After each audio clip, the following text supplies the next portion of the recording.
Hey there, beautiful souls, and welcome back to Philosophies for Life, the podcast where we dive deep into ancient wisdom and modern insights to help you live a more fulfilling, meaningful life. I'm your host, and I'm so thrilled to be sharing this space with you today. If you've been feeling a little lost, restless, or just in need of some grounding, then today's episode is going to speak straight to your heart. We're going to explore a powerful story from Japanese Buddhist tradition about a monk named Rizhai and an emperor who learned one of life's most profound lessons.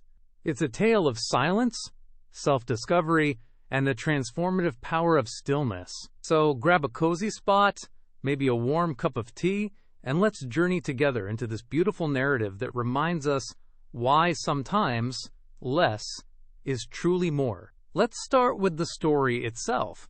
Rizhai was a renowned Buddhist monk in Japan, known far and wide for his meditative depth and enlightened spirit. He lived in solitude, away from the chaos of the world, in a humble hut near a forest. His fame eventually reached the Emperor of Japan, a man who had everything: wealth, power, luxuries beyond imagination. Yet, despite all this, the emperor was plagued by restlessness and anxiety. Sound familiar? I think many of us can relate to that feeling of having so much on the outside, but still feeling empty within. So, the emperor sought out Rizhai and poured out his heart, asking, "Why am I so disturbed? Why is there so much turmoil in my mind when I have everything people dream of?"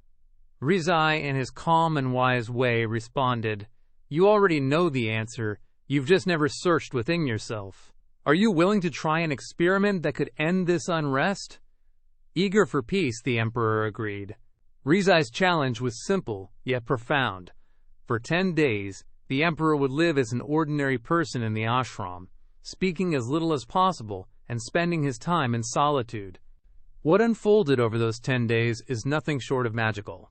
On the first day, the emperor's mind was a storm, louder and more chaotic than ever. But by staying silent and sitting alone, something shifted. By the second day, he began to notice the beauty of nature around him: flowers, birds, the rustling leaves. For the first time, he truly saw the world. As the days passed, his inner turmoil quieted, and by the 5th day, he slipped into deep meditation without even trying.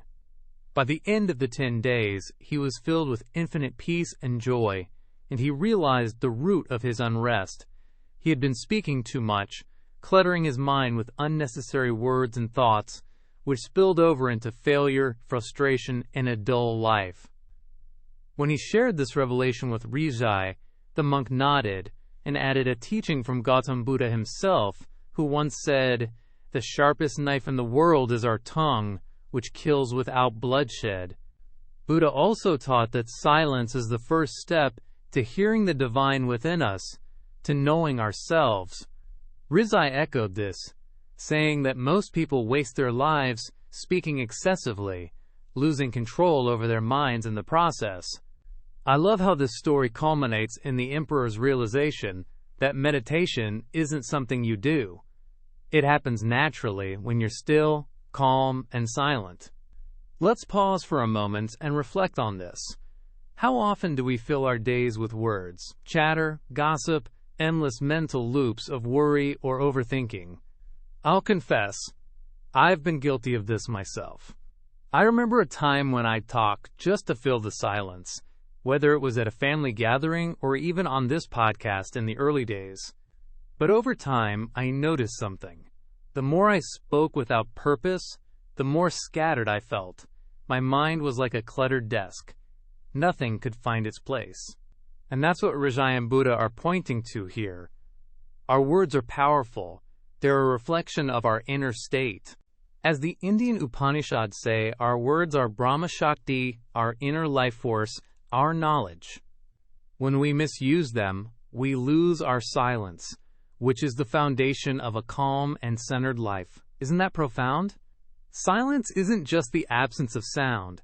It's the presence of peace, the gateway to patience, meditation, and ultimately, self-awareness. This story also touches on something universal: the struggle for mental and emotional well-being. The emperor had wealth and status, things we often chase in our modern lives, thinking they'll bring happiness. But his restlessness shows us that true peace isn't in external achievements, it's in mastering our inner world.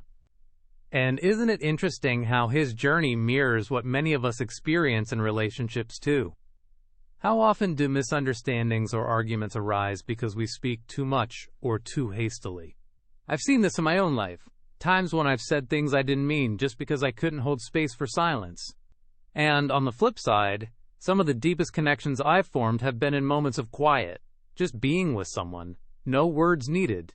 So, what can we take from this story and apply to our own lives? Let's break it down into some practical steps.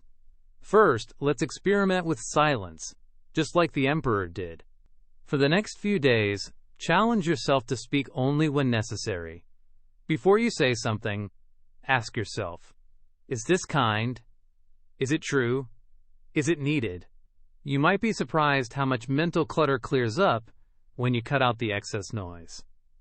Second, carve out time for solitude. It doesn't have to be 10 days in a forest. Maybe it's 10 minutes in the morning, sitting quietly with your thoughts, or taking a walk without your phone. Notice the world around you, the way the wind feels, the colors of the sky. Let nature teach you stillness.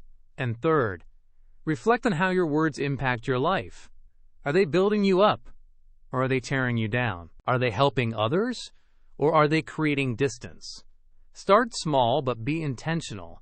As Buddha said, in silence I can hear the divine within me. Let's give ourselves that gift.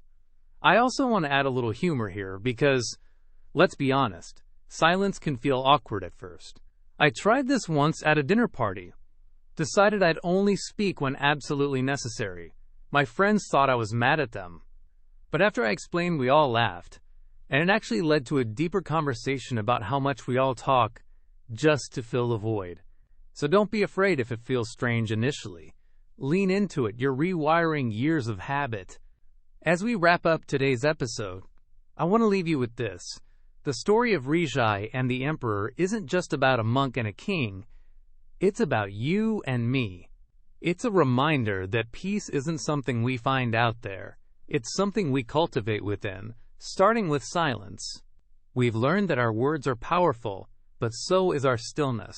We've seen how cluttering our minds with unnecessary talk can rob us of focus, success, and joy, while embracing quiet can lead us to meditation and self-discovery. So I invite you to take this challenge with me. Let's speak less, listen more, and sit in solitude, even if just for a few moments each day. I truly believe this small shift can bring a ripple of positive change into our lives. Thank you for joining me on Philosophies for Life. If this episode resonated with you, share it with someone who might need a little stillness in their life. And until next time, remember, sometimes the loudest truths are spoken in silence. Take care, beautiful souls, and I'll see you soon.